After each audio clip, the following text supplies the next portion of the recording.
आणि नंतर तेवढा एका सेल मास मधूनच जे काही असतील आपल्या सेल्समध्ये त्याच्यातूनच आपण नंतर आपला शेवट येतो, अशातला भाग नाहीच आहे. तर ह्या सेल्स काही असतात तर त्या काय करतात, एक ठराविक लाईफ स्पॅन नंतर, प्रत्येक सेलचा एक ठराविक लाईफ स्पॅन असतो, ठराविक लाईफ स्पॅन नंतर परत नवीन सेल्स तयार होतात, रिजनरेशन ज्याला आपण म्हणतो, नवीन सेल्स तयार होतात. मग प्रश्न असा आहे की सेल्स ज्या वेळेला डिवाइड होतात त्यावेळेला सेल्सना हे कसं समजतं की now the cell has to be divided or now the cell has to be quiescent if there is no need of division. सेलला हे कसं कळतं की आपला जो हाफ लाईफ पिरियड आहे, समजा एखाद्या सेलचा हाफ लाईफ पिरियड हा 7 दिवसांचा आहे, तर 7 दिवसांचा हाफ लाईफ पिरियड आहे आपला फक्त, हे कसं समजतं सेल्सला? किंवा आता या पॉइंटला सेल डिव्हिजन करणं गरजेचं आहे, मग कोणत्याही पॉइंटला सेल डिव्हिजन सुरू होते का? तर नाही. आपण सेल सायकल या आधीच्या लेक्चरमध्ये बघितलेली आहे की सेलचं डिव्हिजन होण्यापूर्वी किंवा सेलचं डीएनए सिंथेसिस होण्यापूर्वी सुद्धा सिंथेसिस साठी सेल आधी तयार केला जातो की ज्याच्यामध्ये सेल्सचा कॉन्स्टिट्युएंट्स जे आहेत ते प्रोटीन्स आहेत ते वाढवले जातात, सेल्युलर आणखी काही मॅक्रोमॉलिक्युल्स असतील, एन्झाईम्स असतील ते वाढवले जातात, ते जवळजवळ आपला डीएनए रेप्लिकेशनला आणि सगळे मॅक्रोमॉलिक्युल्स डबल होण्यासाठी किंवा इतर जे काही सिंथेटिक प्रोसेसेस असतात ते सगळेचे सगळे वाढलेले असतात. तर ह्या वेगवेगळ्या फेजेस आपण बघितलेल्या आहेत की G0 phase, resting phase, G1 phase, the S phase, G2 phase, M phase आणि नंतर परत G1 फेज, अशा सगळ्या फेजेस मधून सेल जातो आणि या फेजेस मध्ये सेलचं डिव्हिजन होतं. म्हणजेच एका सेल पासून जर 2 सेल तयार व्हायचे असतील तर त्या 2 सेल्स मध्ये equal amount of all the constituent, सगळे कॉन्स्टिट्युएंट इक्वल अमाऊंट मध्ये पाहिजेत आणि मुख्यत्वे करून कोणता कॉन्स्टिट्युएंट आहे तर डीएनए आहे.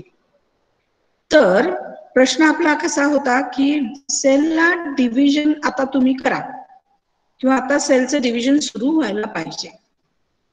So this is one part, that is there are certain pathways in the cell which are meant for giving signals to the cell for division, for growth of the cells. Similarly, there are other pathways also which are responsible for taking the cells towards the death phase. म्हणजे sales नव्याने जिथे तयार होतात तिथेच जे जुने sales आहेत किंवा जे sales affected आहेत, जे सेल्स मध्ये खूप म्युटेशन्स झालेले आहेत, अल्टर्ड सेल्स आहेत, अशा सेल्सची बॉडीला गरज नसते. पण मग असे जे वेगळे सेल्स असतील या सेल्स मध्ये ते सेल्स घेऊन बॉडी जगू शकत नाही, म्हणून दुसऱ्या प्रकारचे पण मेकॅनिझम्स असतात सेल्स मध्ये आणि ते cells, these mechanisms take the cells towards the death phase. तर हे 2 मुख्य मेकॅनिझम्स आहेत. एक म्हणजे विच इज रिस्पॉन्सिबल पाथवेज, हे पाथवेज आहेत. आता पाथवेज म्हणजे हे सिक्वेन्शियली बरेच याच्यामध्ये कॉम्पोनंट्स येतात, बरेच एनर्जी यिल्डिंग कॉम्पोनंट्स असतात किंवा एनर्जी कन्झ्युमिंग कॉम्पोनंट्स असतात, एटीपी असेल, जीटीपी असेल, एएमपी असेल, या सगळे कॉम्पोनंट्स येऊन एन्झाईम्स असतील, काही स्टार्टिंग मॉलिक्युल्स असतील, काही इंटरमिजिएट प्रोडक्ट्स असतील, काही सिग्नलिंग मॉलिक्युल्स असतील, या सगळ्या मोठ्याच्या मोठ्या पाथवेज असतात.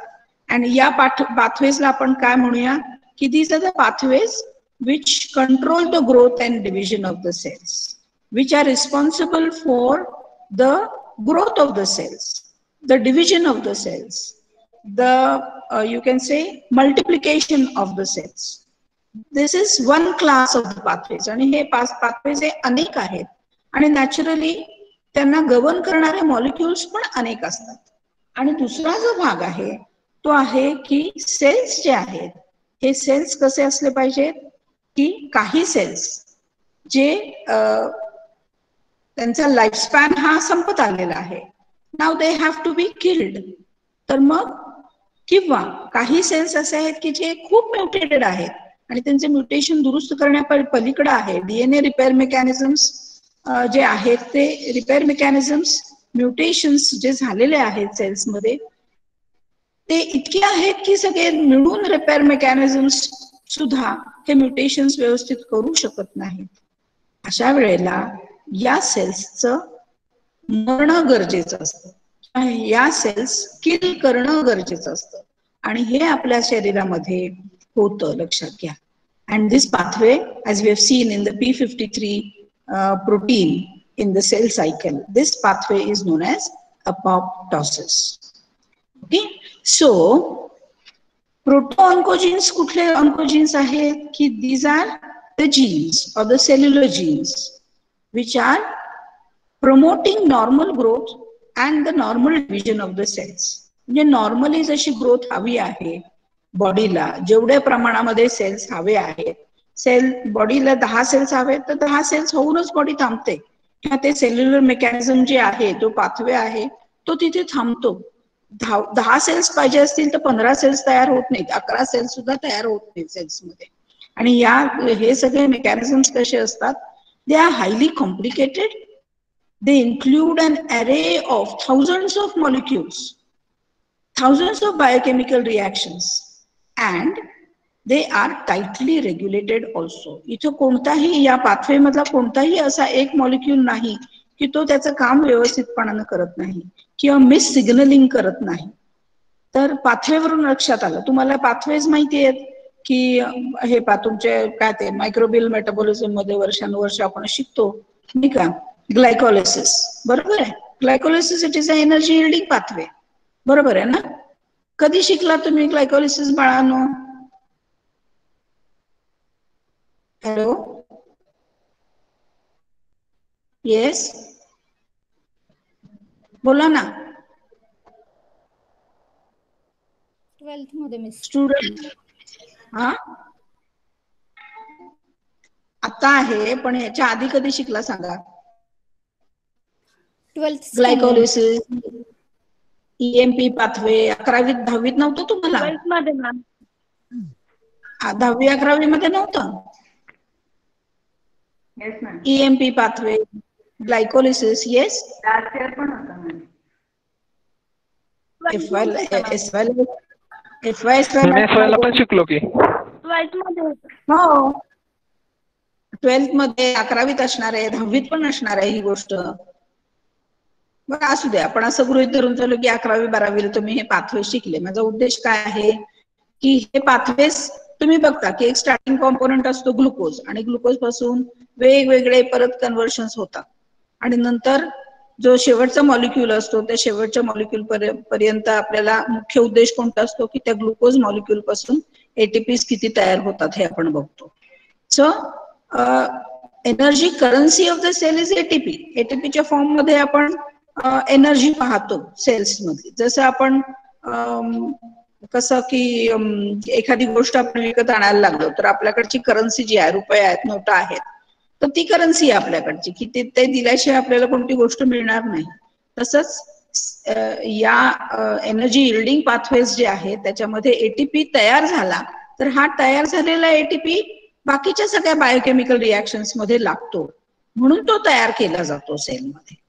तर इथे हे सांगण्याचा उद्देश असा की हा जो पाथवे आहे, साधा ग्लायकोलिसिसचा पाथवे घ्या तुम्ही, टीसीएचा पाथवे घ्या, तर हे पाथवे सुद्धा किती इंटरमिजिएट कॉम्पोनंट्स आहेत त्याच्यामध्ये, हो की नाही? बरेचसे की जे तुम्ही 11वीला पण शिकता, 12वीला पण शिकता का. तुम्ही 12वी मधून एफवाय ला येत असताना ग्लायकोलिसिस बदललंय असं आहे का? नाही. एफवाय मधून एसवाय मध्ये आल्यानंतर ग्लायकोलिसिसचा पाथवे बदललाय का? नाही. सगळं तेच असतं. Because that is standard, because there are no modifications in that pathway. तेच असतं, तेच बघायचं असतं तुम्हाला. तसेच हे जे सेल्सचे पाथवे असतात, विच आर, इथं आपण आपले डिस्कशन याच्यामध्ये लिमिटेड ठेवूया. Growth and division of the cells. तर ग्रोथ आणि डिव्हिजन सेल्सचं करण्यासाठी अनेक प्रकारचे पाथवेज आहेत आणि हे पाथवेज रन करणारे काही मॉलिक्युल्स आहेत. लक्षात येते का? काही प्रोटीन मॉलिक्युल्स आहेत, काही सिग्नलिंग मॉलिक्युल्स आहेत. हे मॉलिक्युल्स काय करतात, सेल्सला सिग्नल करतात किंवा सेल्सला काही काय म्हणतात त्याला, नोटेशन्स देतात, काही सिग्नलिंग देतात याला, की सेल काय करतो की डिव्हिजनला सुरुवात करतो आणि मग division cell cycle through flow होते किंवा सेल सायकल थ्रू होते. पण सेलचं डिव्हिजन होण्याआधी सेल डिवाइड व्हायला पाहिजे. आता या स्टेजला डिव्हिजनची प्रक्रिया ही सुरू व्हायला पाहिजे. म्हणजे सेल ही पुढच्या सगळ्या स्टेजेस मधून जायला पाहिजे. त्याच्यासाठी सेलची पण तयारी झाली पाहिजे आधी. आणि ही तयारी करण्याचं काम कोण करतं, तर वेगवेगळे पाथवेज. लक्षात येत आहे? आणि मग हे पाथवेज मध्ये जे काही प्रोटीन मॉलिक्युल्स आहेत, जे काही सिग्नलिंग मॉलिक्युल्स आहेत, ते कोण तयार करतं, तर ते प्रोटो ऑन्कोजीन्स तयार करतात. लक्षात आलं? Proto oncogenes, what are they? These are the cellular genes that promote normal growth and division of the cells, the expression of which is very, very specific and it is highly regulated. Okay? मग proto oncogenes हे जे आहेत की जे प्रत्येक सेलचं growth आणि division हे गवर्न करतात. तर अनेक प्रोटो ऑन्कोजीन्स आहेत असे. आपण एक्झाम्पल्स बघूयात. तर हे proto oncogenes if they are mutated, या प्रोटो ऑन्कोजीन्स मध्ये येन केन कारणाने जर म्युटेशन झाले तर काय होतं, नॅचरली बघा तुम्ही आता पुढच्या स्लाइड मध्ये आपण बघूयात की कसं कोणते कोणते प्रोडक्ट्स असतात त्याच्या किंवा कोणते कोणते फॅक्टर्स असतात प्रोटो ऑन्कोजीन्स काय काय तयार करू शकतात हे आपण नेक्स्ट स्लाइड मध्ये बघूयात. पण प्रोटो ऑन्कोजीन्स मध्ये जर म्युटेशन झालं, then the proto oncogenes are getting converted into oncogenes. So the term is itself explanatory. Oncogenes, onco means malignancy, cancer, genes responsible for cancer.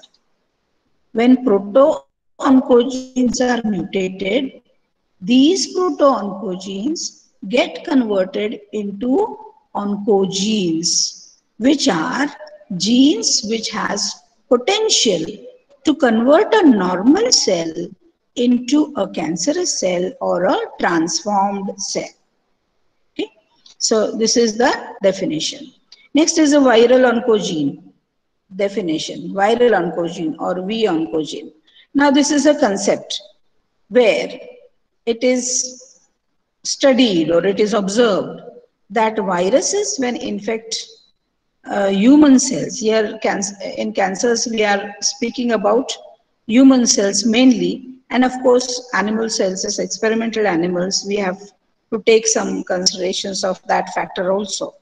So when the living cells are infected by viruses, it is said that these viruses, when incorporate their DNA or genetic material, rather DNA or RNA, into the infected cell DNA, the DNA sometimes changes the properties of the cell, and it changes to such an extent that the cell turns itself into a cancerous cell.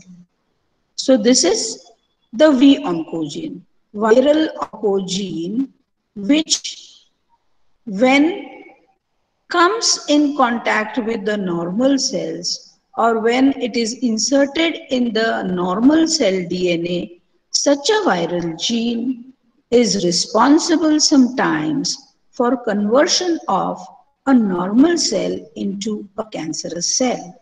Therefore, it is known as V oncogene. Next is the cellular oncogene. Now, it is the same as oncogene, cellular oncogene. It is C gene. हे टर्मिनॉलॉजीज पुस्तकांमध्ये आहेत.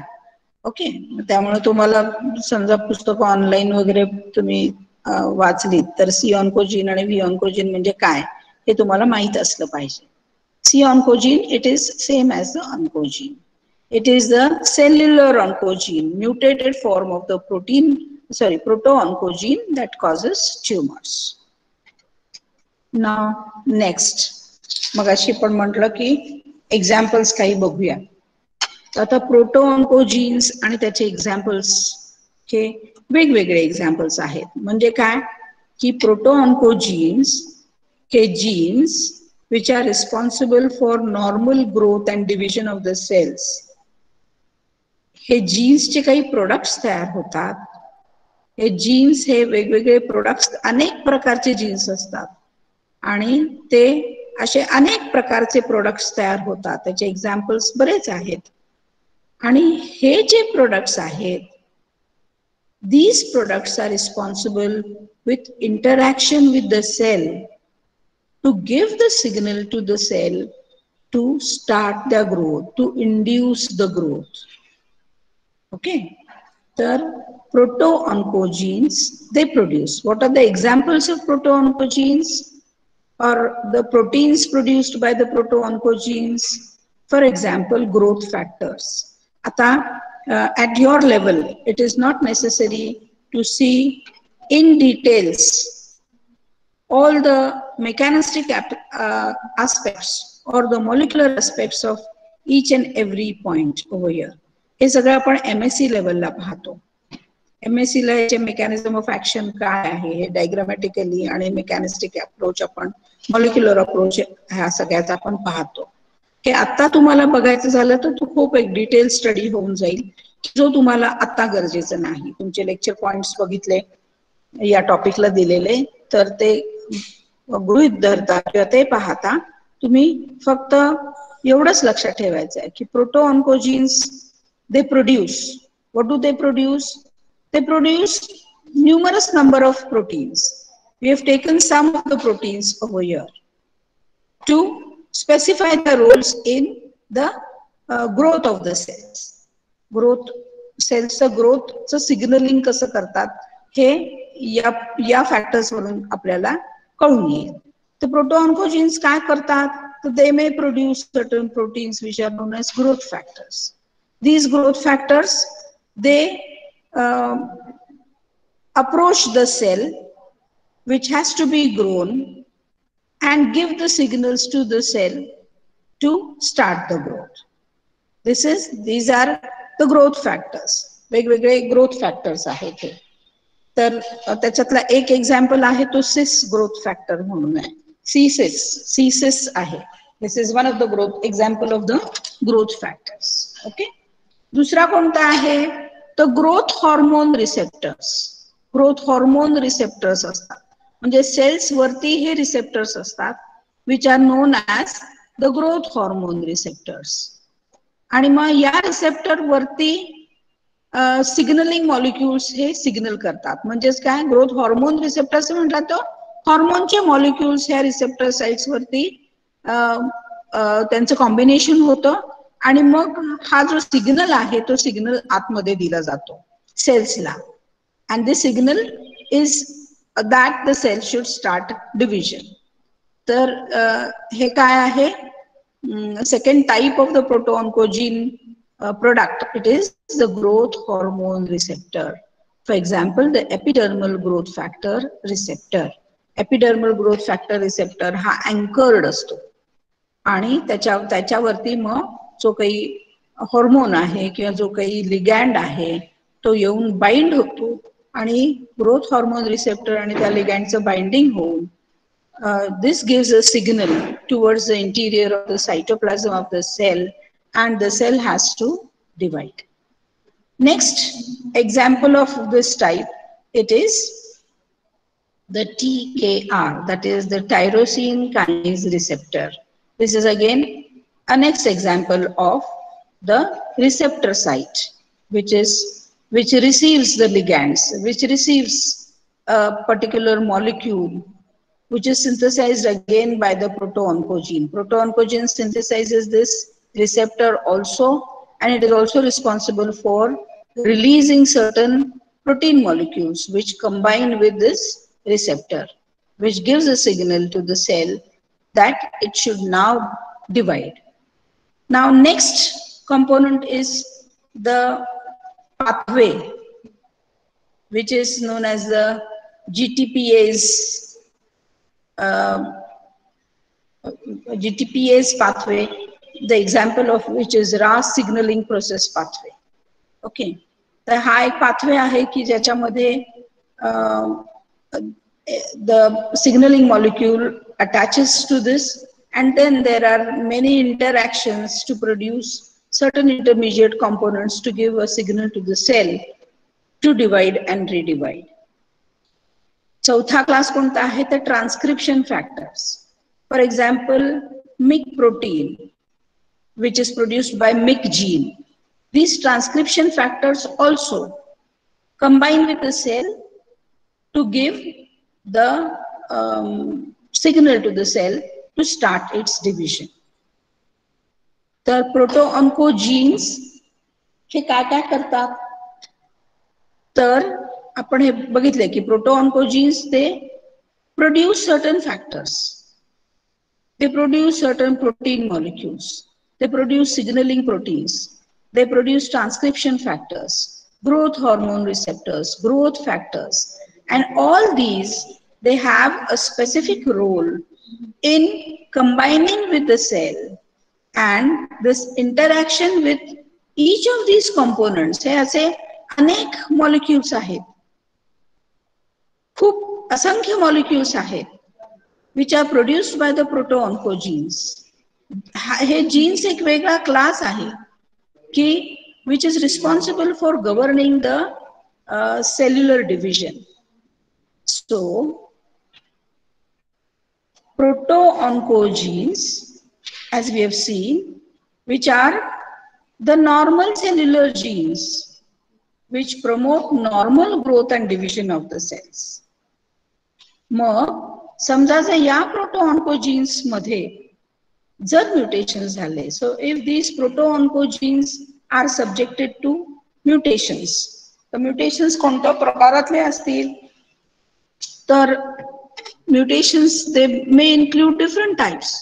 For example they may be insertions, they may be deletions, they may be duplications, they may be translocations.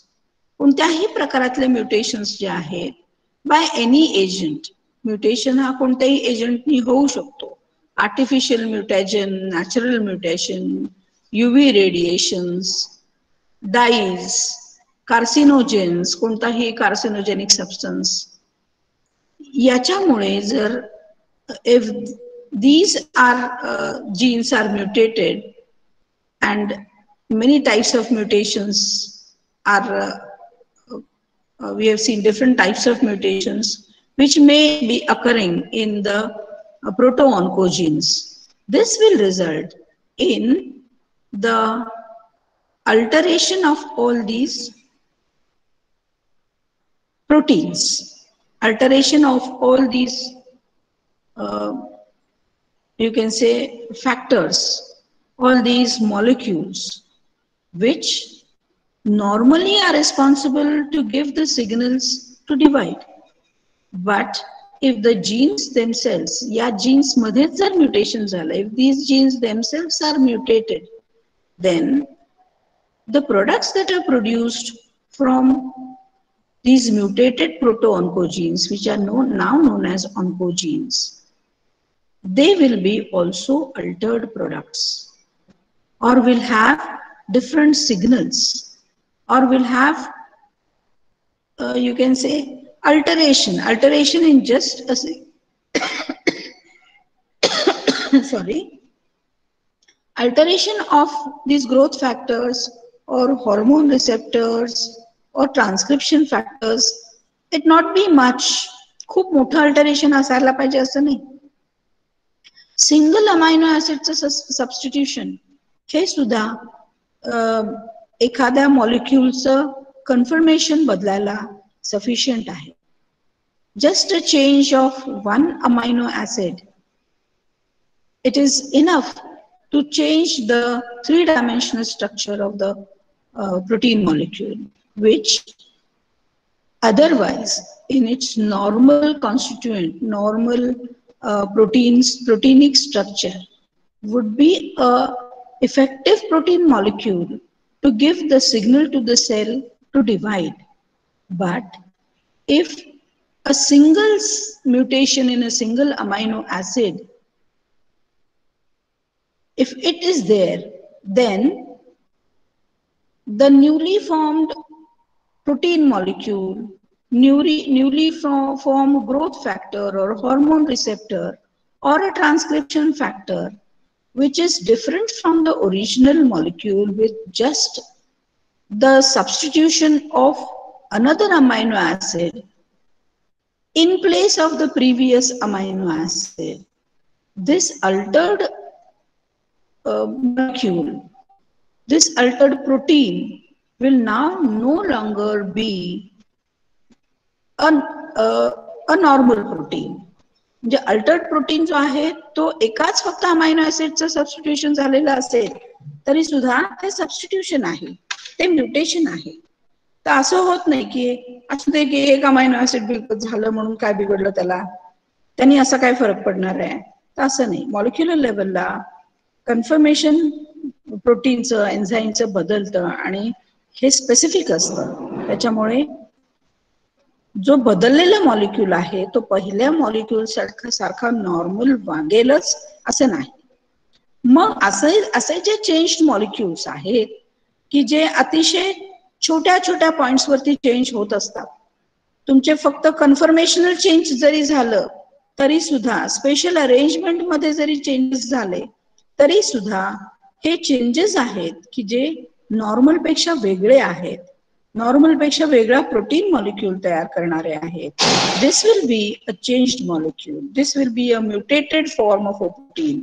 And when a mutation occurs in the proto-oncogene, the proto-oncogene naturally, depending upon the type of the mutation, whether it is an insertion, whether it is a deletion, whether it is duplication, whether it is translocation, depending upon the type of the mutation, this will ensure that the type of the mutation will ensure that all the protein molecules which are involved in the cell growth pathways, survival pathways, are also altered, and they are altered in such a manner that they give the cells signals of uncontrolled division.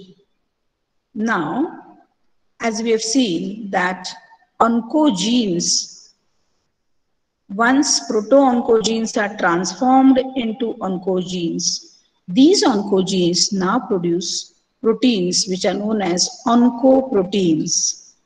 These oncoproteins, they are the proteins which give altered signals to the cells. And these cells now, according to the signals of the oncoproteins, they enter into the phase of growth and regrowth without any restrictions. One more thing is that I told you that the normal proto-oncogenes, they also have the play a role. Pathways हे दोन प्रकारचे मी तुम्हाला सांगितलेले आहेत की one is the cell division pathway and next is the cell death pathway. In this case, when the proto-oncogenes are converted into oncogenes, these oncogenes, they stop the cell death pathway. They stop the process of apoptosis, by which the cells not only divide and redivide, they not only have the property of excessive proliferation, but also have a property of being immortalized, also have a property of not being killed. They do not face apoptosis, which is a natural process in normal cells. Now we will see the example of translocation.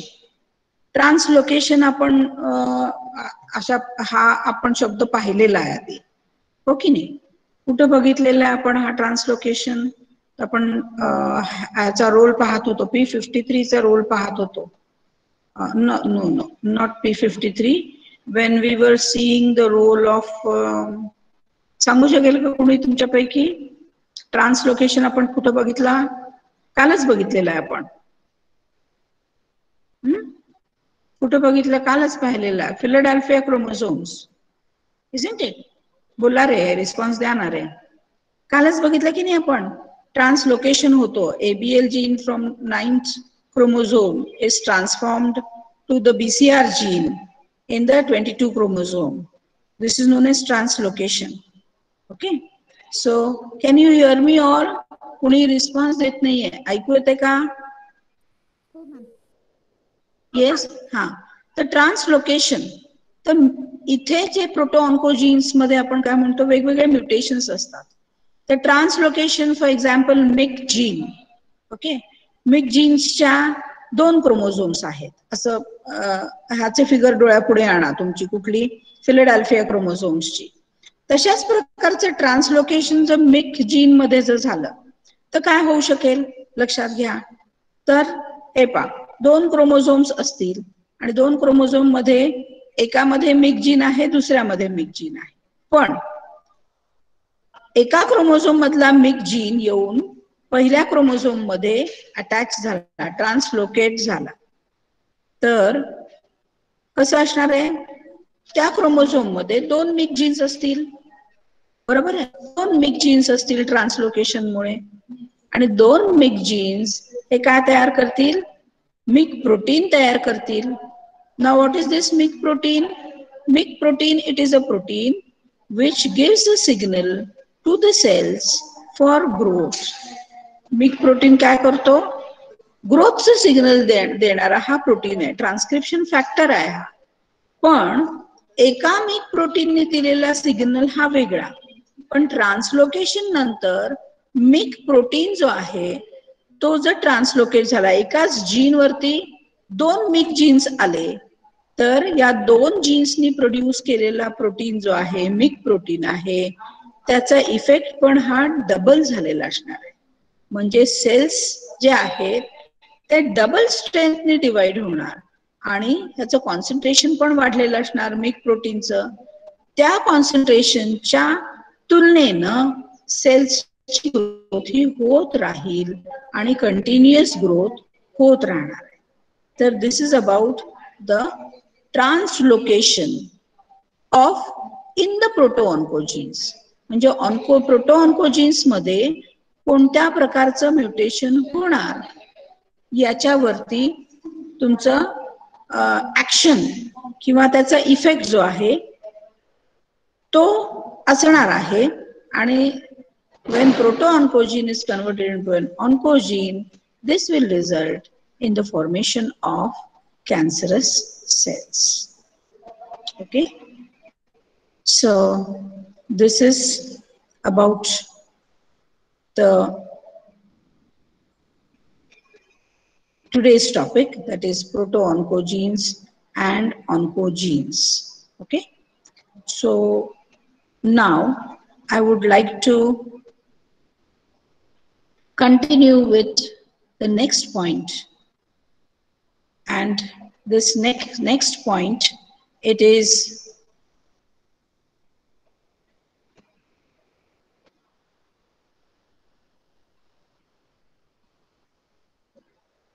now I will turn off my audio, and because there is nothing to be presented, no presentation, because this will the point that I will be dealing will have it is a point which has no matter to be presented rather.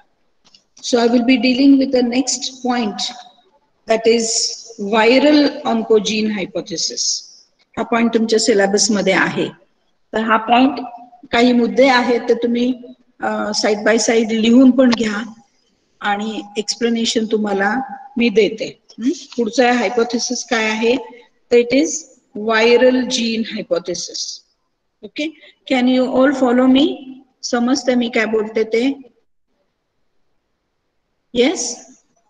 आतापर्यंत आपण काय बघितलं? Proto oncogene आणि oncogene हा portion आपण, हा part जो आहे, हा सब पॉइंट आहे तो आपण संपवलेला आहे. आता नेक्स्ट पॉइंट आपण जो उरलेल्या वेळामध्ये मला कव्हर अप करायचा आहे तो कोणता आहे? The viral gene hypothesis. So shall we start? Yes? Yes ma'am. Okay. So viral gene hypothesis. So it was in approximately 1908 where V. Ellerman and O. Bang demonstrated that cell-free filtrates of diseased blood from chickens, they transmitted cancer to healthy chicken. So this was the observation right in 1908, which was followed in 1911 with the same type of experimentation where Rus scientists who discovered that the cell-free filtrate could transfer tumor in Plymouth Rock hen, म्हणजे cell free extract जो आहे disease chicken मधून घेतलेला, आणि Plymouth rock हेन it is he hence मधली एक breed झाला किंवा एक यू कॅन जात झाली असं म्हणता येईल.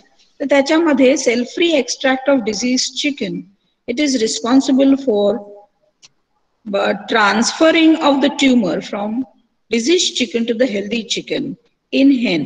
This was also discovered by Rus in 1911, and here it was clear that the agent which was responsible for transferring the tumor from the diseased chicken to the healthy chicken was passing from the cell-free filtrate. That is, it was virus spore. So during those days in 1911, his work did not meet with the belief of agents that were smaller than the cells or smaller than microorganisms also. म्हणजे ही concept त्यावेळेला काही त्यावेळेला रुचली नाही किंवा याच्यापेक्षा आणखीन वेगळ्या गोष्टी प्रूफ करण्यासाठी सायंटिस्टकडे, रूसकडे किंवा एलरमॅन बँककडे त्यावेळेला नव्हत्या.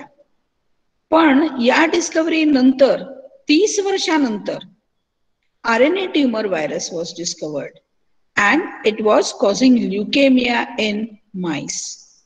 And it is after this discovery that the viral theory of cancer gained a ground. म्हणजे 1911 मधल्या ऑब्झर्वेशन नंतर 30 वर्षानंतर RNA व्हायरस हा यू कॅन से आयडेंटिफाय करण्याला यश आलं, आणि त्याच्यानंतर हे पण दाखवलं गेलं की RNA व्हायरस हा काय करू शकतो? कॅन्सर करू शकतो. So this was first proposed by रूस rather 1911, and therefore this RNA virus after 30 virus which was known to produce sarcoma, it was named after Rus and this was known as Rus sarcoma virus. So, म्हणजे हा RNA virus जो 1911 नंतर 30 वर्षानंतर सापडला आणि तो identify केला गेला, तो डिस्कवर केला गेला, तो ट्युमर कॉज करतो असं दाखवलं गेलं एक्सपेरिमेंटेशननी इन ॲनिमल्स रादर. पण मग या व्हायरसचं नाव काय दिलं गेलं? तर it was named after the scientist रूस, दॅट इज रूस सार्कोमा व्हायरस. सो हे सगळं मी तुम्हाला बॅकग्राऊंड सांगितलेलं आहे की डिस्कव्हरी सांगितलेलं आहे. That is viral gene hypothesis. Here in this hypothesis there are certain evidences that here the scientists they are trying to correlate certain types of cancers with viruses. जे काही सायंटिस्टचं म्हणणं असं आहे की व्हायरसेस जे आहेत हे व्हायरसेस कॅन्सर्स कॉज करतात, आणि त्याच्यासाठी वेगवेगळे एव्हिडन्सेस दाखवले गेलेले आहेत. काही ॲनिमल्स मध्ये आहेत, काही ह्युमन बिईंग्स मध्ये पण दाखवले गेलेले आहेत. की जसं आपण रॉबर्ट कॉच हायपोथेसिस मध्ये we full proof can say that such and such a micro organism is responsible for this type of a disease. Yesterday only I told you that there is a correlation, and when we follow the Robert Koch's postulates, we can definitely say by if the organism satisfies all the three postulates, three postulates said Robert Koch, to you can say designate microorganism to a disease. The microorganism has to satisfy three postulates. So if these three postulates are satisfied by the microorganism, we can definitely assign the microorganism to a particular disease. So taking such type of observations into consideration, a correlation was tried to be made in viruses also. म्हणजे थोडक्यात काय की जसं bacteria आणि एखाद्या डिझीजचं आपण correlation करू शकतो, त्याला काही क्रायटेरिया आहेत, त्याला काही हायपोथेसिस आहेत, ते सॅटिस्फाय केल्यानंतर आपण हे म्हणू शकतो की tuberculosis is caused by Mycobacterium tuberculosis. का आपण असं म्हणतो no Salmonella typhi is also responsible for causing tuberculosis, असं आपण म्हणतो का? नाही. इथे आपण या मुद्द्यापर्यंत मायक्रोबायोलॉजिस्ट ठामपणे म्हणू शकतात की tuberculosis is caused by Mycobacterium tuberculosis, not even Mycobacterium leprae. Mycobacterium leprae it causes leprosy, isn't it? तर तसंच एखादी थिअरी आपल्याला व्हायरसेस बद्दल मांडता येते का? याच्या बद्दलचा हा हायपोथेसिस आहे, व्हायरल जीन हायपोथेसिस. आणि मग त्याच्यासाठी आपण काय बघितलेलं आहे की सायंटिस्टनी काय एव्हिडन्सेस दिलेले आहेत, तर DNA viruses, for example papova viruses, polyoma virus of mice, SV40, they induce malignancy in hamsters and rats. तर हे ऑब्झर्वेशन आहे की हॅमस्टर्स अँड रॅट्स मध्ये पॉलिओमा व्हायरस आणि SV40 हा आढळून आलेला आहे. त्याच्यानंतर adenovirus type 12 and 18, 21, they are also found to be very oncogenic in hamsters and rats. Herpes virus, several members of the herpes virus, हा जो क्लास आहे herpes virusचा, तो कुठे कुठे आढळून आलेला आहे? तर it is regularly found to induce leukemia and lymphomas in monkey, guinea pigs, rabbits, chicken, etc. Epstein-Barr virus, हा virus काय करतो? तर it causes infectious mononucleosis and it has been consistently isolated from Burkitt's lymphoma, which is a lymphoma in Africa. We will be seeing about this Burkitt's lymphoma shortly in the papilloma viruses. Herpes virus type 2, it is also suspected to cause carcinoma in uterus or cervix in women. Pox virus, rabbit fibroma, myxoma viruses, these are found to cause tumors in rabbits. So on and so forth. म्हणजे थोडक्यात काय की viral gene hypothesis मध्ये काय propose केलेलं आहे इथे की एखादा कॅन्सर आहे आणि त्या कॅन्सर मध्ये सातत्यानं स्पेसिफिक प्रकारचे व्हायरसेस हे आयसोलेट केलेले आहेत असं दाखवून देऊन सायंटिस्टचा इथे पॉप्युलेशनचा काय हे आहे, काय प्लॅन आहे की किंवा काय थिअरी आहे की एखाद्या आजारामध्ये एखादं जर एजंट जर सातत्याने असेल तर तो एजंट त्या आजाराला कारणीभूत आहे, असा एक हायपोथेसिस मांडण्याचा एक प्रकार हा इथे आहे. But then even if this is so, it is highly impossible, that is to make a correlation between a virus and a disease or a virus and a type of a cancer, because there is no clear cut evidence between a virus and a specific cancer. जे आपण अजूनही असं म्हणू शकत नाही की अमुक एक virus आहे, त्याचं इन्फेक्शन आहे, तर त्या व्हायरसमुळेच तो कॅन्सर होऊ शकतो, अन्य दुसरा कोणताही आजार होऊ शकत नाही किंवा अन्य दुसरा कोणताही कॅन्सर होऊ शकत नाही, अशा प्रकारचं आपण काही हायपोथेसिस इथे मेनी इथे आपण सांगू शकत नाही. एक 2 सेकंड.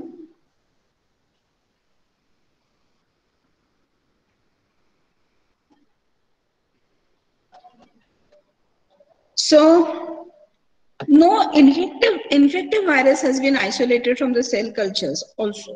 जे हेला सेल लाईन्स वगैरे सुद्धा जरी आपण या कॅन्सर सेल्स मधून जर आपण असं म्हणतो की एखाद्या कॅन्सर मध्ये स्पेसिफिक व्हायरसेस हे चिकन सार्कोमा फॉर एक्झाम्पल, तर रूस सार्कोमा व्हायरस आपण बघितलेला आहे की it is found in chicken sarcoma. तर हा व्हायरस जर आपण आयसोलेट करायचं म्हटलं, हा इथपर्यंत ठीक आहे की चिकन मध्ये जे काही सार्कोमा आहे त्याच्यामध्ये रूस सार्कोमा व्हायरस हा सातत्याने आढळतो, इथपर्यंत ठीक आहे. पण हा व्हायरस जर आपण कल्टिवेट करायला गेलो किंवा परत आणि तो प्युअर फॉर्म मध्ये आणखीन हेल्दी चिकन मध्ये जर आपण इनॉक्युलेट केला तर किती लोकांना त्याचे पॉझिटिव्ह रिझल्ट मिळतील किंवा किती चिकन मध्ये ते पॉझिटिव्ह येईल, हा परत आणखीन एक वादाचा मुद्दा असतो. आणखीन एक गोष्ट की तो परत आयसोलेट करणं, तो आणि आणखीन इतर व्हायरसेस की जे सातत्यानं कॅन्सर्स मध्ये आढळून येतात, ते परत प्युअर फॉर्म मध्ये ग्रो करणं, आयसोलेट करणं पण शक्य होईल किंवा ग्रोथ त्यांची येईलच असं आपण सांगता येत नाही. तर या गोष्टी ज्या आहेत, टू से firmly that a specific virus is responsible for specific cancerous condition, it makes it difficult. Now आणखीन काही गोष्टी आहेत की there are very severe difficulties or several different difficulties in trying to determine the virus and cancer relationship in human beings at least. First is, आता काही 2-4 points घेऊन आपण हा टॉपिक क्लोज अप करू. दॅट इज कसं का आपण म्हणू शकत नाही की व्हायरस आणि कॅन्सर मध्ये आपण रिलेशनशिप आपण करू शकत नाही. तर first, impossibility of injecting cancer by inoculation of viruses. म्हणजे आपण असं कोणतीही ट्रायल घेऊ शकत नाही. आपल्या पृथ्वी तलावरती असा एकही माणूस आपल्याला व्हॉलंटियर म्हणून मिळू शकणार नाही की जो म्हणतो की I am ready to become a volunteer and inoculate me with the infective virus and let us see if I will get a cancer or no. असं कोणी आपल्याला मिळू शकणार नाही. तर हा एक पार्ट झाला. दुसरा मुद्दा काय आहे, तर virus concern may not be transmissible, हे आपण बघतोय. तर ट्रान्समिट होऊ शकेल की from one experimental animal to other experimental animal आपण हे ट्रान्समिट करू शकू असं काही नाहीये. Viruses if they are present they do not have a separate identity. म्हणजे कसं आहे की व्हायरसेस जर इन्फेक्ट झाले तर ते प्युअर फॉर्म मध्ये त्यांचं जेनेटिक मटेरियल असेलच असं नाही. हे जेनेटिक मटेरियल सेल्युलर जीन्स मध्ये सुद्धा इन्कॉर्पोरेट झालं तर मात्र आपण अभ्यास करायचा कसा, त्याचे इफेक्ट्स बघायचे कसे, हाही मुद्दा होऊन जातो. तर आणखीन एक गोष्ट की व्हायरस समजा आपण एखाद्या एक्सपेरिमेंटल ॲनिमल मध्ये त्याचे परिणाम बघायला व्हायरस इनॉक्युलेट केला की त्याचं काही कॅन्सरस प्रॉपर्टी वगैरे काही मिळणार का, तर असं आपण नोटोबायोलॉजीचे कंडिशन्स वापरून आपण ते स्टडीज किती करू शकू आणि त्या स्टडीजना किती महत्व असेल, हाही प्रश्नार्थक मुद्दा आहे. की एखादा व्हायरस आपण इनॉक्युलेट केला तर नॅचरली तो एकटा व्हायरस असणार नाही बॉडीमध्ये. Human body is exposed to variety of different viruses, variety of different antigens, variety of different microorganisms. As far as viruses are concerned, आपण एक इनॉक्युलेट केला व्हायरस तर अनेक viruses at a time human body मध्ये असू शकतो. आणि मग आपण इनॉक्युलेट केलेला व्हायरस आणि त्याचे प्रोडक्ट्स आपण इतर व्हायरसेसच्या प्रेझेन्स मध्ये ते चेक कसे करायचे, त्याचे इफेक्ट्स कसे बघायचे, हा एक मुद्दा खूप अडचणीचा ठरतो. So even if this so there are certain viruses which we are going to see and see the effects of viruses in production of cancer. So I think that 2 points we have covered in this topic. And in the next lectures, we will be proceeding with the different types of viruses and rules of viruses in production of cancer.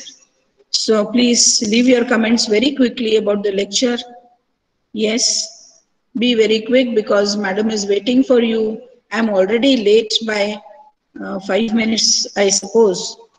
So if you've understood in full sentence, you should write understood, yes madam, understood the lecture. If you have not understood, no madam, I have not understood the lecture. Okay, yes. Please be very quick to leave your comments. Yes.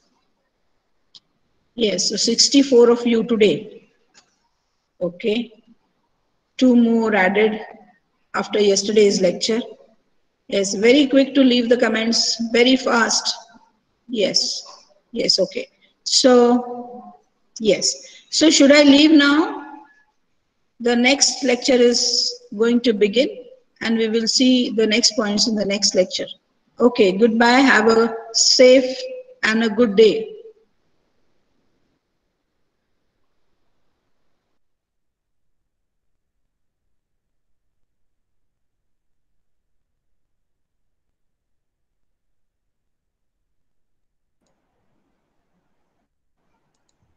A very good afternoon to all of you. Am I audible to all of you? I see the number decreasing steadily from the lecture. Most of you are leaving the Google Meet. It is up to you. This is brought to your notice, and ma'am has even mentioned it that it is up to you. You have to attend the lectures, and the record is with us. So it is your own accountability. So before I start with the lecture, I thought of just reminding you the things. Yes. So, do you remember what we had gone through in the previous lectures? Unmute yourself. We can interact freely. I guess we have gone through electrophoresis, the technique, all the factors that are affecting the electrophoresis. We have also gone through gel electrophoresis, polyacrylamide gel electrophoresis, agarose gel electrophoresis, paper electrophoresis. Some of the part I feel was remaining, which I am going to address it now. But before that, I would like to ask you some of the questions. I hope you remember it. There is nothing to be afraid of. Even if it goes wrong, you're free to commit mistakes right now. So, yes. Prajakta More आहे का? Prajakta More. Unmute yourself, Prajakta.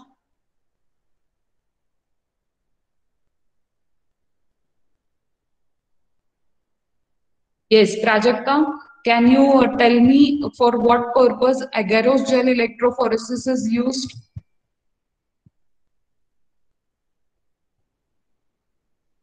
Prajakta Mure, Prasad Salunke, Prashant Budhavle, someone of you, unmute yourself, whoever is able to answer.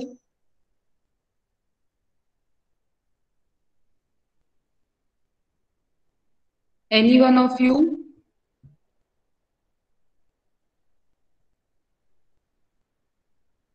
Prajakta Mure, Prashant Salunke, Prashant Budhavle, anyone?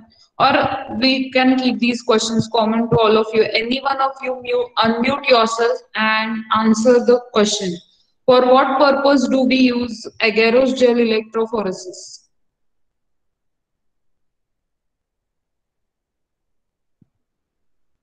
Yes, the question is open to all. Any one of you can answer. Unmute yourself and answer.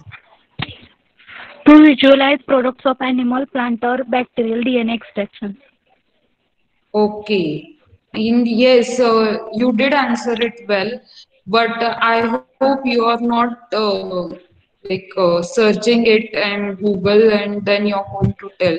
I just wish to know whatever you have understood in the lectures. So nice try, Sneha.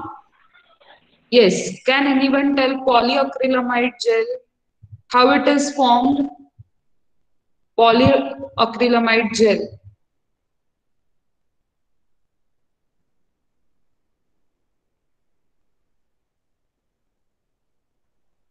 Is it a monomer? Is it a polymer? And if it is polymer, what are the monomers that are used for polymerization?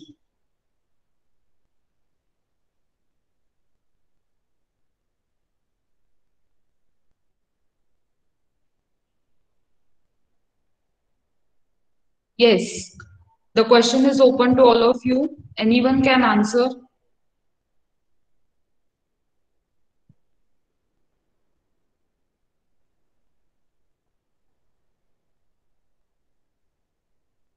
If this is the condition, how can we move forward? Today we were going to start with the next technique, that is the chromatography. But the response over here I'm getting is very, very disheartening. Even if you are not able to tell in English, it's fine. You can even use Marathi, but I just need to know that you recollect whatever we have gone through in the previous lectures. Yes, anyone. Poonam कोरडे आहे का? ओंकार उबाळे, प्रज्ञा Shinde, Prajakta घाडगे. Yes, Diksha. Do not present your screen. Yes, ma'am. Yes, can you please tell me polyacrylamide gel, how it is formed? Polymerization of monomer molecule, that is acrylamide. Yes, and Acrylamide and cross-linking agents. what another monomer? If not you, any one of you can answer. Bisacrylamide, ma'am. Yes, bisacrylamide. Whoever is presenting screen by mistake, stop presenting it. I guess it's Diksha Lankesh and someone. Yeah. Yes. Reshma Mulani, is she there? Ritu, Rutuja Lohar, Rutuja Zadhav. Can anyone tell me the cross-linking agent for acrylamide and bisacrylamide polymerization? What acts as a cross-linking agent?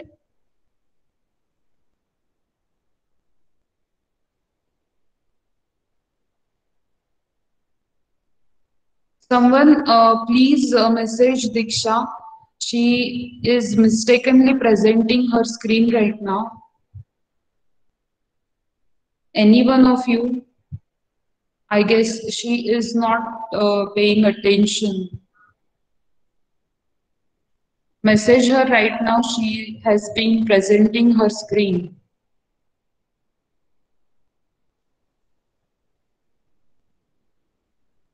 Okay.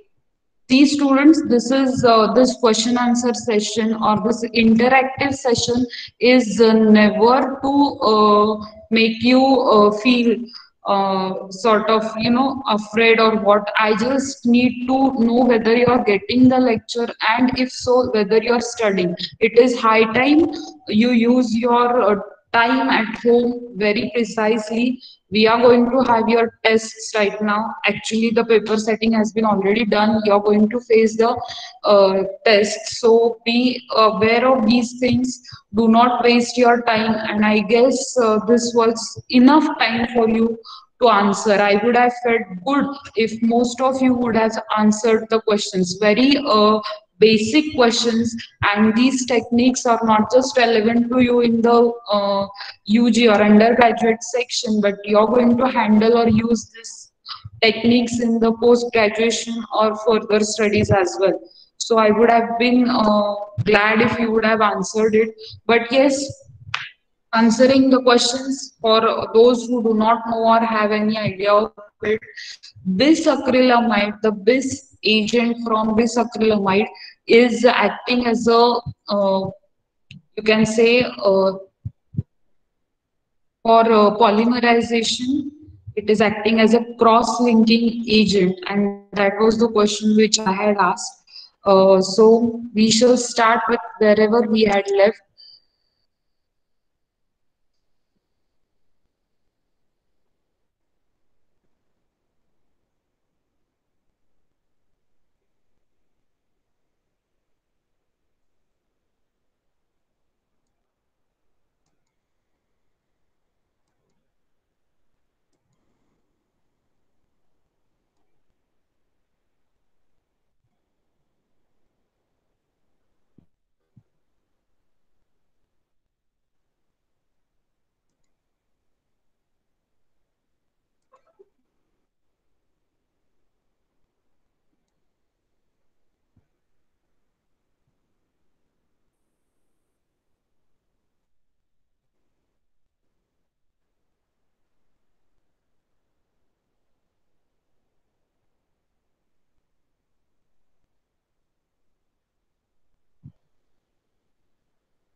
Yes, just a minute.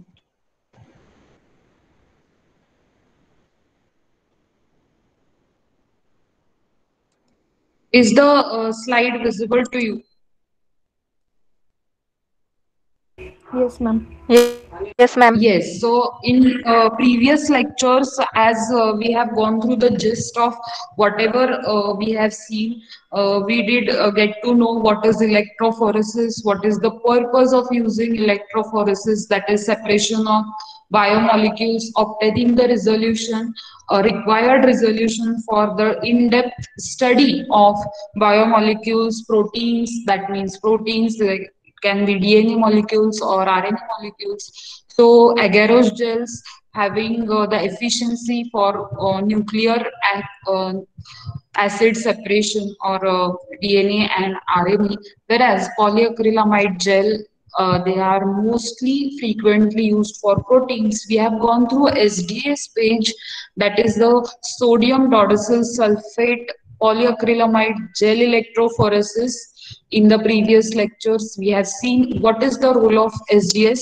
Just to revise it for some of the students who might have not attended the lecture, so SDS is a anionic detergent. It is denaturing the proteins into the subunits. So proteins get denatured in the when they are treated with sodium dodecyl sulfate. After the denaturation, what happens is that the subunits of proteins, whatever charge they have, in the presence of SDS, their native charge gets masked, and they are covered with SDS. So the inherent charge of the protein is subdued, and the charge that the SDS possesses is imparted to the protein subunits. And so what happens is that entire subunits in proteins, they get negative charge, and so all the protein subunits denatured with the help of SDS having negative charge are going to travel towards anode, that is the positively charged electrode, and in this way you're going to achieve the separation of proteins, and this separation is going to allow you to elute the proteins and to characterize the proteins based on their size, based on their shape, based on their charge. So this technique is widely used. Now, after electrophoresis, what happens is that we have to go through certain discontinuous buffer systems that are used for SDS phase, mostly SDS phase. So, moving on to the discontinuous buffer systems. If you see over here in this diagram, you are going to see tris glycine buffer is having pH of 8.3. Similarly, the pH over here, this HCl has 6.8 pH, whereas here over here, the Tris HCl has the pH of 8.8. So the buffer system used is that of discontinuous manner, and the gel systems are referred to as stacking gel system and separating gel system. So if you see over here in this figure, it is quite clear there that while using SDS protein for protein electrophoresis in SDS page, what is done is that two gel systems are used. Now this is the stacking gel. नावातच आहे stacking, याचा अर्थ काय होतो, एकावर एक ठेवणे, पाईल करणे, बरोबर की नाही. सिमिलरली इथे तुम्हाला दिसेल रिझॉल्विंग जेल आहे, this resolving gel. So now what happens is that stacking gel is casted over resolving gel. त्याच्यावर कास्ट केली जाते. स्टॅकिंग जेल मध्ये ॲगेरोस कॉन्सन्ट्रेशन जे आहे ते थोडस कमी असतं आणि तिथे जे बफर सिस्टीम यूज केली जाते स्टॅकिंग जेल अँड रिझॉल्विंग जेल मध्ये, जी बफर सिस्टीम आहे त्या बफर सिस्टीमचा पीएच हा almost if you see over here is higher and it is slightly lower than the resolving gel. ही resolving gel आहे त्याचा pH 8.8 आहे, तर थोडी pH असणारी stacking gel आहे इथे जी तुम्हाला दिसते pH for the stacking gel. So what happens is that now here whenever you're going to apply the sample in the stacking gel, protein sample in the wells in the stacking gel for SDS electrophoresis, what is going to happen is that there will be concentration of those protein subunits in a very sharp bands. हे achieve करण्यासाठी आपल्याला खूप चांगलं resolution मिळायला हवं, खूप चांगलं separation मिळायला हवं प्रोटीन्सचं. त्यासाठी आपल्याला ह्या डिस्कंटिन्युअस बफर सिस्टीम्स आणि डिस्कंटिन्युअस जेल सिस्टीम्सचं यूज करावा लागतोय. आणि आता इथे जर बघितलं, आपण सॅम्पल अप्लाय केलेलं आहे, प्रोटीन सॅम्पल आहे, ते आपण स्टॅकिंग जेल मध्ये अप्लाय केलं. Due to the presence of tris glycine buffer at a slightly lower pH than that of the resolving buffer, the proteins are going to stack themselves in a very tight bands. Concentrated sharp narrow bands मध्ये proteins collect होणार आहेत इथे. As they are going to move forward, this while moving forward in the stacking gel, slightly lower pH as that of the resolving gel. So जसं जसं proteins खाली move होणार आहेत, कुठे होणार आहेत तर ॲनोड कडे. का? कारण तो पॉझिटिव्ह इलेक्ट्रोड आहे आणि सगळ्या प्रोटीन्सवर SDS मुळे नेगेटिव्ह चार्ज आलेला आहे. इथं स्टॅकिंग जेल मध्ये glycine is behaving in a negative fashion, negative ion fashion. As the proteins, they are going to enter slightly the resolving gel. This, while entering the resolving gel, this resolving gel has a slightly higher pH.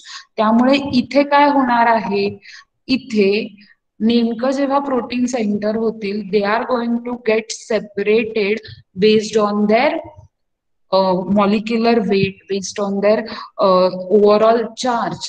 So आता इथे जेव्हा तुम्ही डिस्कंटिन्युअस buffer system use करताय इथे, what happens is that chlorine ions or chloride ions that are present over here in the tris glycine buffer, they are going to move towards anode at a very high rate. त्यामुळे काय होणार आहे, जे Tris HCl मधले chlorine ions आहेत, chloride ions आहेत, त्यांची mobility खूप फास्ट आहे.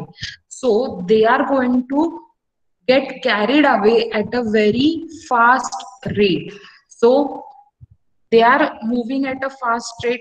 ती एक फ्रंट तयार होणार आहे. त्याच्याच बरोबर ग्लायसिन आयन्स जे आहेत, निगेटिव्हली चार्ज ग्लायसिन आयन्स जे आहेत, ते ग्लायसिन आयन्स ट्रिस ग्लायसिन मधले क्लोराइड आयन्सच्या पाठोपाठ मूव्ह होणार आहेत. So there will be second front and proteins from the sample are also going to move. आता इथे आपण यूज काय म्हणतोय डिस्कंटिन्युअस जेल्सचा जास्त रिझोल्युशन मिळवण्यासाठी, जास्त प्रोटीन सेपरेशन मिळवण्यासाठी we are using this discontinuous gel system. So what is going to happen when you are going to apply this tris glycine pH tris buffer, tris HCl buffer? What is going to happen? The chloride ions from the resolving buffer, they are going to go fast towards the anode because they are having charge, negative charge. So obviously they are going to move towards positively charged electrode. Also their mobility is enhanced because they have slightly light charge, so they are easily going to get carried away, smaller molecules easily going to get carried away and reach the anode, and that is the first front that is achieved. Similarly, glycine ions from the stacking gel, they are going to follow the chloride ions.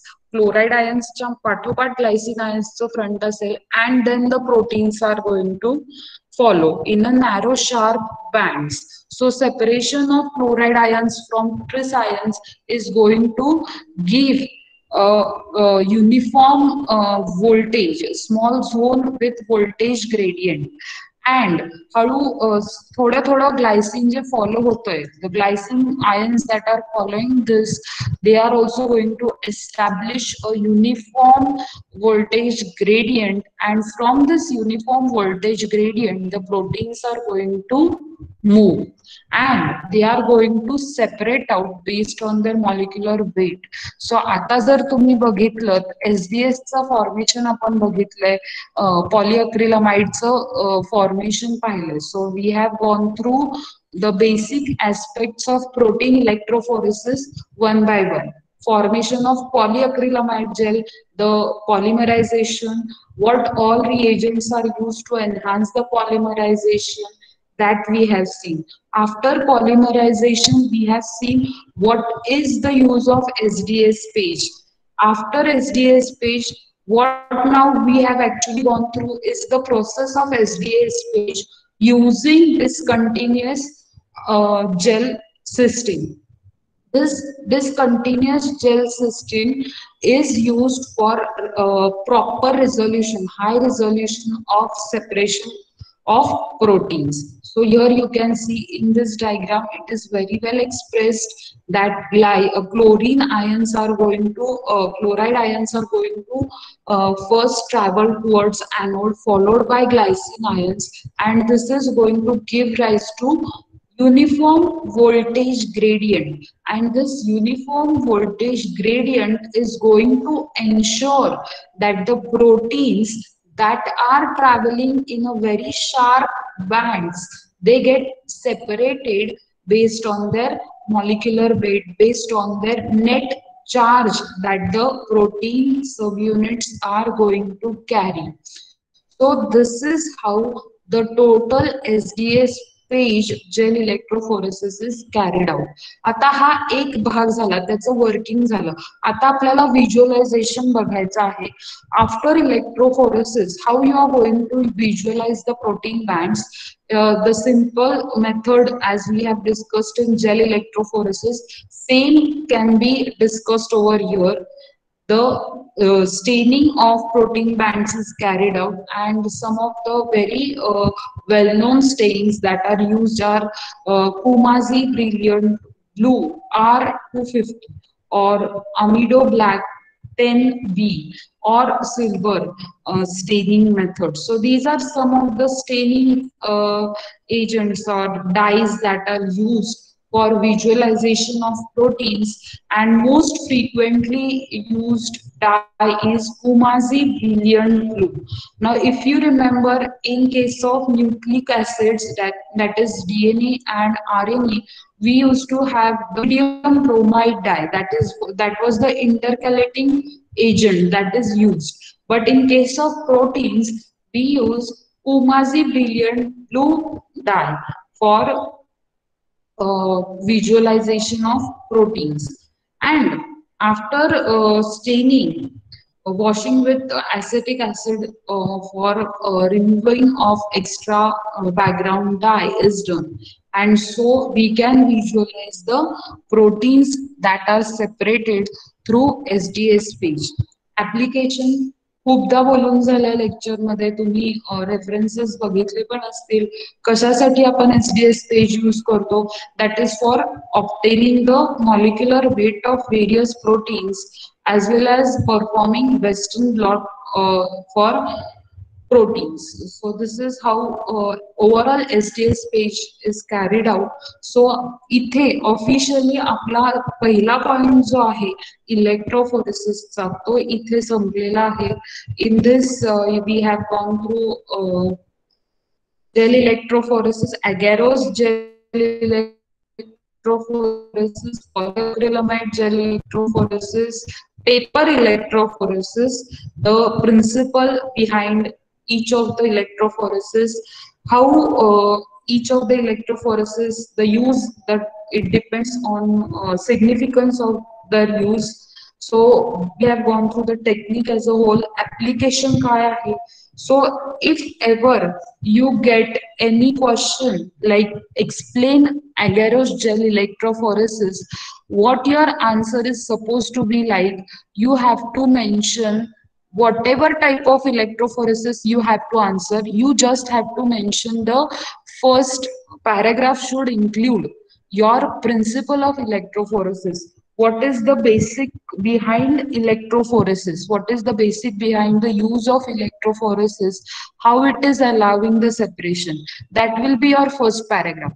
If in case you get the question regarding agarose gel electrophoresis, you have to explain in short what is agarose, why it is used, how the concentration of agarose determines the separation efficiency.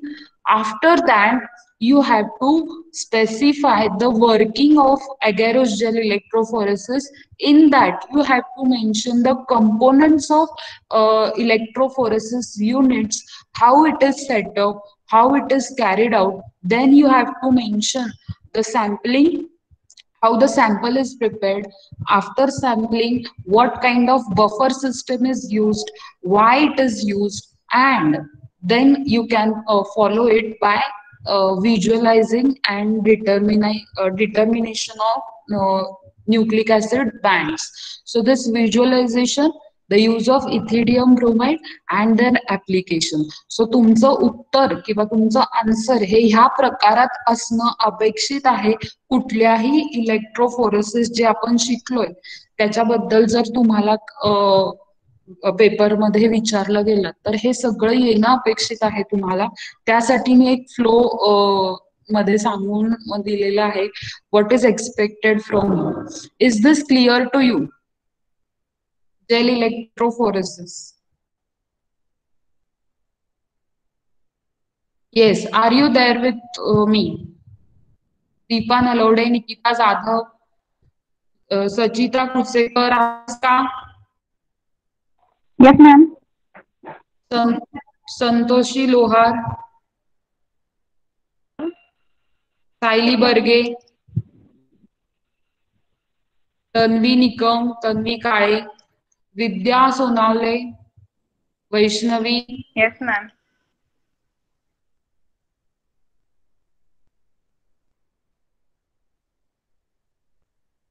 Anjali कदम आहे का? Yes, ma'am. Yes, कळालंय का? हो, समजलं. अगॅरोस jail इलेक्ट्रोफोरेसिसचं answer कसं लिहायचं किंवा पॉलिअक्रिलामाइडचं कसं लिहिणार आहे. So in this way you have to write down the answers. In this way you have to explain the process. Now this was in regard to gel electrophoresis. Now we are going to move forward to another technique, very basic technique. But before that I would like to know, have you gone through any time you have had this unit like chromatography? तुम्ही ह्याच्या आधी शिकलाय कधी, कुठे आठवतंय तुम्हाला काही?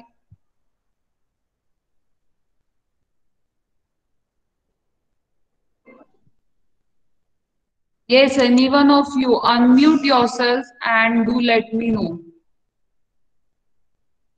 Chromatography म्हटलं की तुमच्या डोळ्यांपुढे पहिल्यांदा काय येतं? केमिस्ट्री.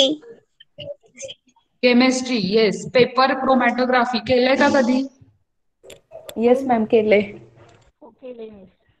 येस.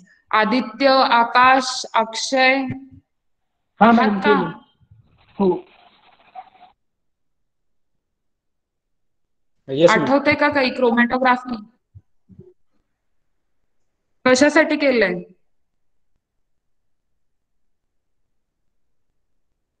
नाही, प्रॅक्टिकल मध्ये होतं म्हणून केलं. असं आहे का काही? नाही, separation of component from mixture. Mixture मधून सेपरेशन करायचं असेल प्रोटीन नाही तर न्यूक्लिक ऍसिड तर केलंय प्रोटीनच. Yes, बरोबर. So Akshay is very right to state why chromatography has been used, all the analytical techniques that we are right now going through. So this is chromatography that we are going to start with today. Now if you see, नावातच आहे Croma, that means color, graphy is writing. So chromatography that we are going to go now through in this entire unit. So before going on to हा छोटासा video आहे तुमच्यासाठी.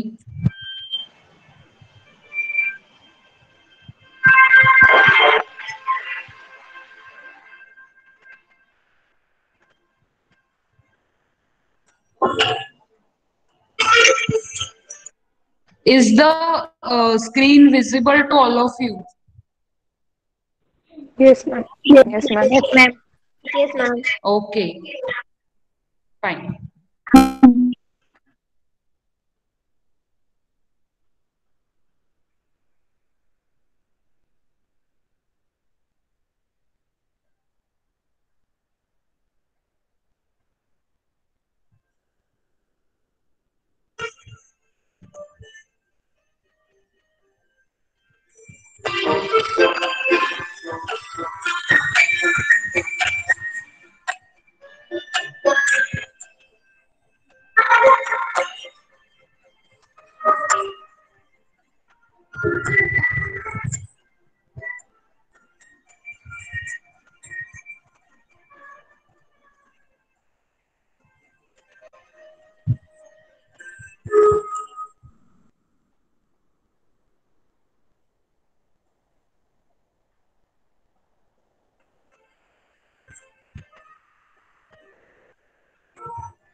Yes, so as was explained by Akash and some of your friends, this video specifically, animated video, chromatography is another analytical technique that is used for a separation of components of compounds from the mixture. I hope तुम्हाला हे जरासं आवडलं असेल. So moving on to chromatographic method or chromatographic separation. You have had this in the earlier classes. You have done paper chromatography. So just a gist of what constituents are there for chromatography. If you see, it is a separation process, and in this separation there are two phases: stationary phase and mobile phase. Now, this stationary phase can be in the form of gel, can be in the form of solid, can be in the form of solid and liquid mixture. So, this composes the stationary phase. Whereas, mobile phase can be liquid, can be gas, and it can be applied over the stationary phase. So, hey components आहेत कुठल्या पण chromatographic technique मध्ये the separation process is achieved in the two phases, either stationary phase and mobile phase. आता chromatographyचा basic principle काय आहे? Stationary phase मध्ये analyte किती वेळ राहतो किंवा मोबाईल फेज मध्ये किती वेळ राहतो, that is going to determine amount that is going to get eluted from the system. So it is the interaction of the analyte in the stationary phase and the mobile phase. So solutes that are eluted at local concentrations in the mobile phase with their increasing distribution coefficients are separated. So हे जे सोल्युट्स आहेत जे elute होणार आहेत पूर्णपणे mobile phase मधून stationary phase मधून पास होणारे तर त्याचं जे इल्युशन आहे largely depends on the distribution coefficient.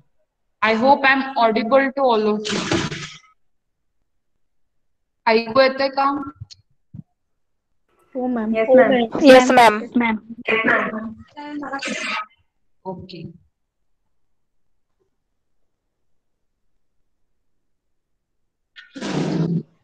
So now, before moving on to the theory of any of the chromatographic techniques, we are going to go through what are the various types of chromatographic that are employed in our studies, not just in life sciences, in chemical sciences as well.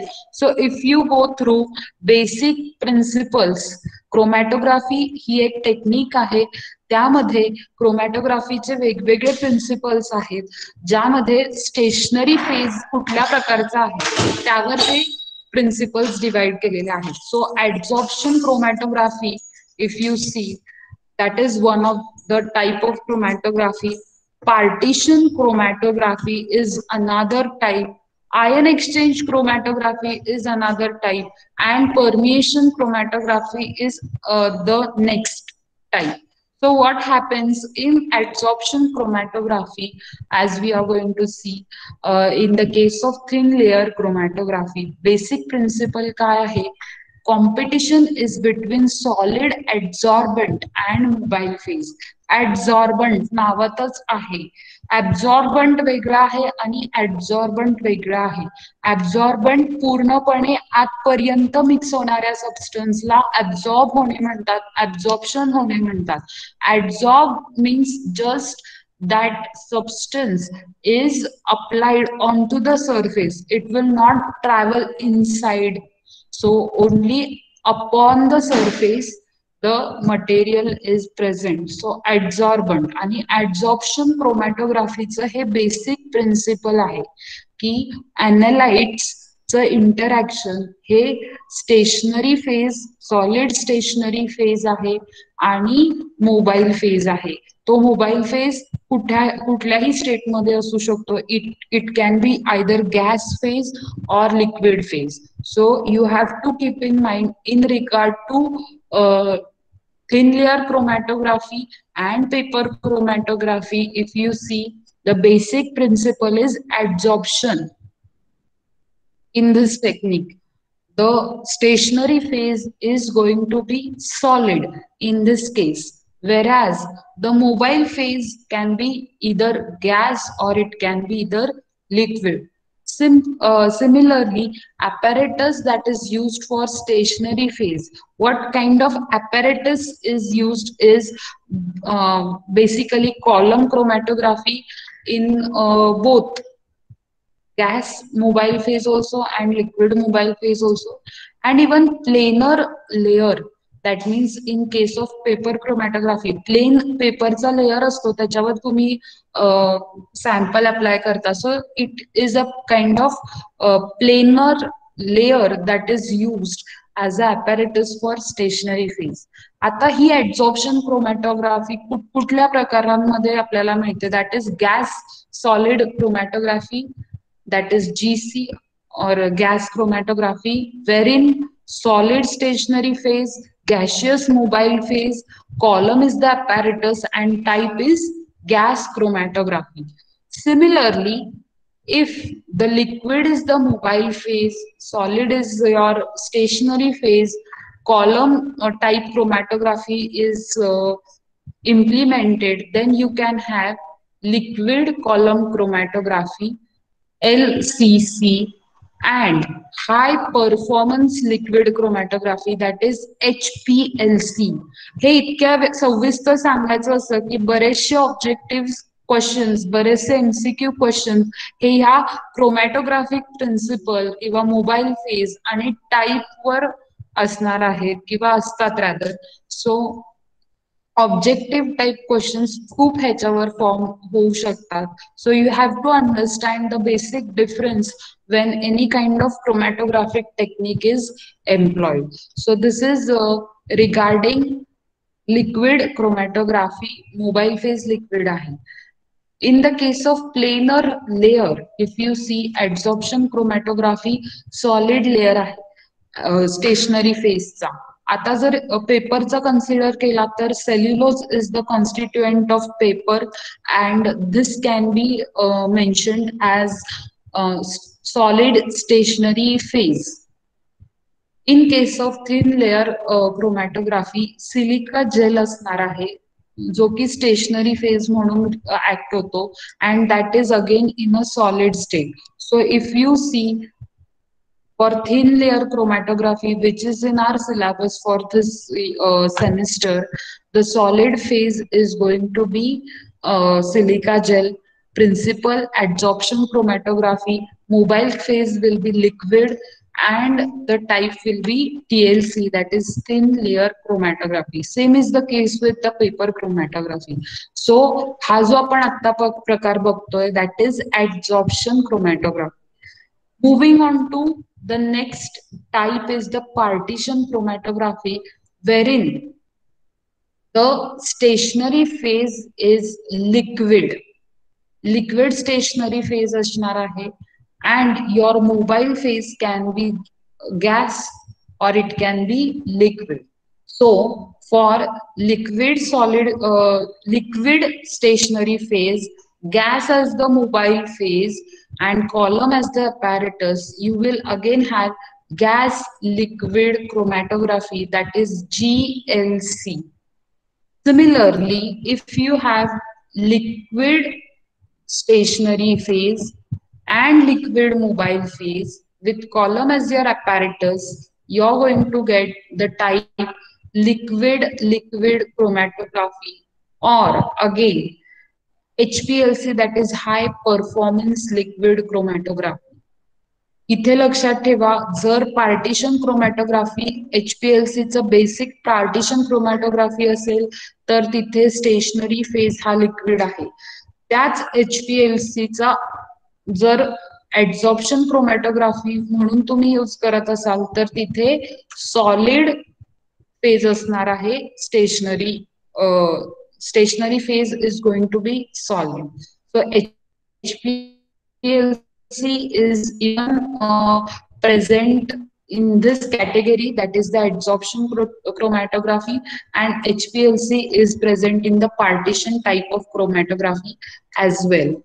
Now moving on to the next is the ion exchange chromatography. In this ion exchange chromatography, various types of resins are used and the mobile phase is restricted to liquid only. So the type of mobile phase that is used is liquid phase, or liquid form of mobile phase is used for ion exchange chromatography, and the stationary phase is always based on some type of resins, different kinds of resins that are employed.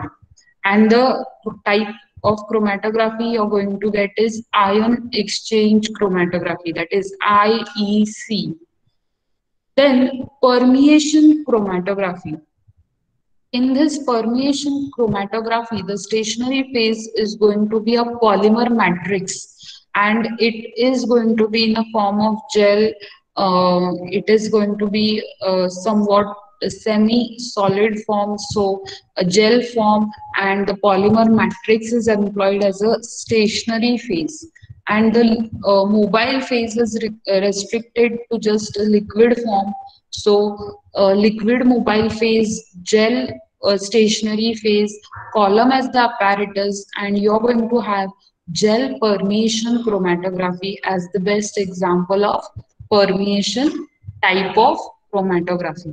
So these are various techniques, various chromatographic techniques that are used on a very wide scale not just confined to life sciences, but also in chemical sciences for achieving the separation of various compounds that are present in any kind of mixture. So this is what is the use, or these are the different types of chromatography that are employed. Among these, we are going to go through TLC, that is the thin layer chromatography, and affinity chromatography as the basic different types that are employed. So हे आपण बघितलं. Now, one of the very basic property is that of partition coefficient. जेव्हा तुम्ही paper chromatography केली असेल त्यावेळेस तुम्ही RF value काढली असेल. येते का लक्षात RF व्हॅल्यू रिकलेक्ट होत असेल तुम्हाला? Concentration of solute and then divided by concentration of solvent, or the distance traveled by solute and distance traveled by solvent was giving you the RF value for paper chromatography. Similarly, this KD value, which is common to all the chromatographic separations, is the distribution of analyte of a compound in two phases. So KD, that is the partition coefficient or distribution coefficient, is the basis of all forms of chromatography, and it is given as concentration in the phase A divided by concentration in the phase B. Now this phase A and phase B are two phases, to either stationary or mobile, that depends, and at a given temperature this value is constant. This coefficient is constant for any two phases. So that is KD, that is the partition coefficient for any form of chromatography. Moving on to what is a chromatogram, or how we are going to calculate how the separation is achieved. So it is represented in the form of chromatogram. लक्षात येतंय का? Yes, are you there? All of you? Yes, ma'am. Yes. Yes, ma'am. So here if you see in the chromatogram, there are various denotations or notations given over here. These are the peaks that are achieved, bands or peaks. Most of the times in chromatogram, you are going to achieve these kinds of separation peaks of different kinds of components in the mixture. So these are certain values, and we are going to go through what these values mean.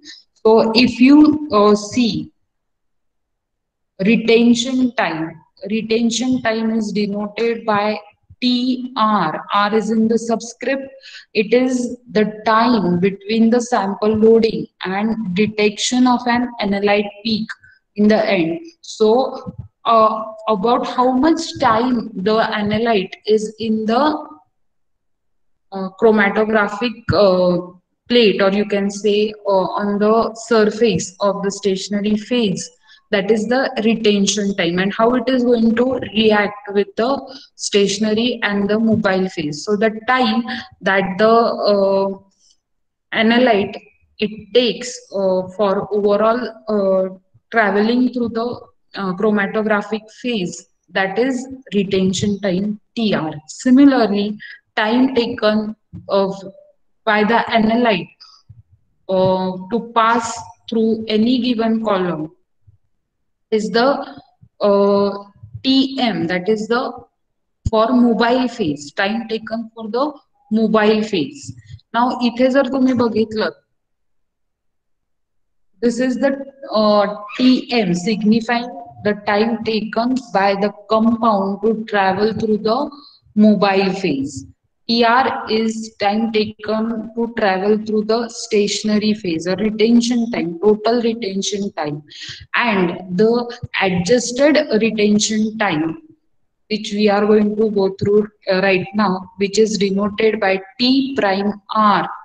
T prime R is always equal to total retention time minus the Tm, that is the time taken to move through mobile phase.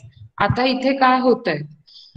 Whenever you are going to take into account the dead time is this dead time is the time that the analyte is going to take to pass through free spaces that are there in the particles of the matrix in the stationary phase. So what happens is that free space मध्ये जो volume आहे, that is termed as void volume of the column, because in the particles कितीही closely packed असले तरी सुद्धा तिथे एक प्रकारचा void volume असतो जिथे दोन particles they are going to get attached. So this many particles, whenever they come together, there will be some free space, and from this free space, when the analyte is going to travel, that time is denoted as the dead time. And so this dead time is not the time that the analyte is going to spend in the actual stationary phase. So whenever you are going to have to determine the adjusted retention time, you always will have to subtract this dead time from the retention time, and that is what this equation is specifying, that the adjusted retention time is the retention time minus the dead time. So adjusted retention time आपल्याला मिळवायचा असेल, and you have to always subtract it from the retention time. So this is the TR prime for a sample. That is the adjusted retention time for a sample, which you are going to get by subtracting TRA minus TM. So this is going to give you the TRA, that is the adjusted retention time for your A sample. That's a retention time हे आहे overall, starting from entire this. Are you getting it? Chromatogram मध्ये जर तुम्ही बघितलं, for any particular analyte A, the total time from the loading of the sample is starting from here. This is the total retention time, whereas the dead time is denoted as Tm. So whenever you are going to calculate the adjusted retention time, you have to seek the difference between the total retention time and the dead time. Dead time for the analyte to pass through the void spaces of your chromatograms, so chromatographic apparatus or the stationary phase. So this is how you are going to calculate the TR prime for A, that is the adjusted retention time. हे कळतंय का तुम्हाला? Yes. So we can go forward for retention factor. इथपर्यंत समजलंय का? Yes, students, are you getting it? सिद्धी शिंदे आहे का? Asmita? Yes, ma'am. Yes, ma'am. समजलंय. भारती?